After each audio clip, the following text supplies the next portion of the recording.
To label a unit circle, you don't count all the pieces around the circle, you only count the first half. So this circle would have 1, 2, 3, 4, so the denominator would be at a 4. This would be 1/4.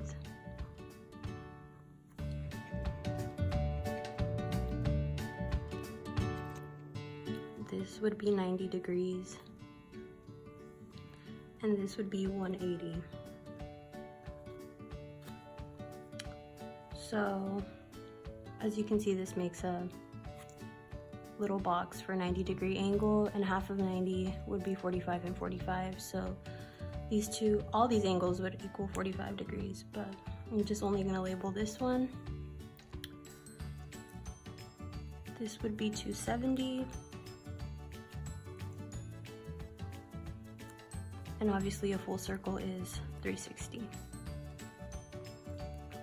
And you can go through and label every single line if you want, but I'm not gonna do that. So you could also write this as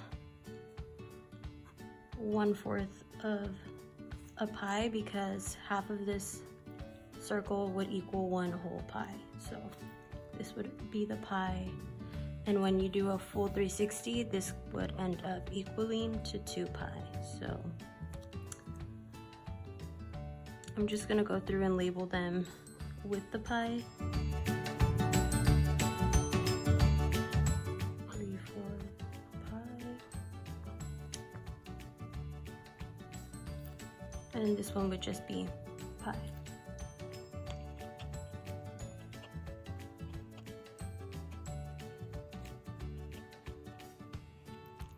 You could also go through and label some of the points because of a 45-45 triangle. So I'm just gonna draw a quick sketch right here of what a 45 triangle would look like if you guys don't remember.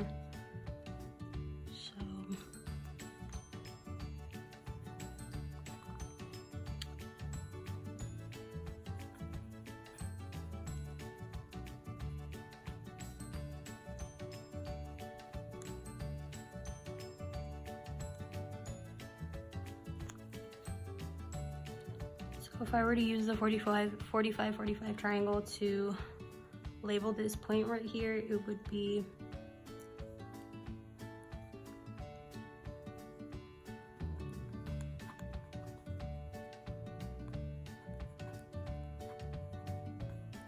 the square root of 2/2, and this would change, it would be reflected. But because of all students take calculus, the negatives and the positives would change. So if you guys don't remember what all students take calculus is, it's the different quadrants and which ones would be positive and negative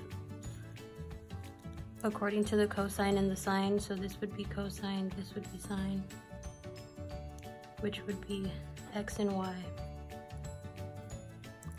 So if I reflected it over here, this quadrant would be all, so all of them are positive. This would be students, so the cosine would be negative and everything else would be positive. So right here, this would be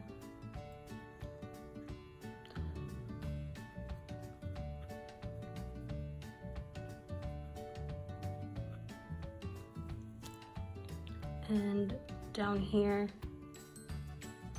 both of them, both the cosine and the sine would be negative, and only the tangent would be positive.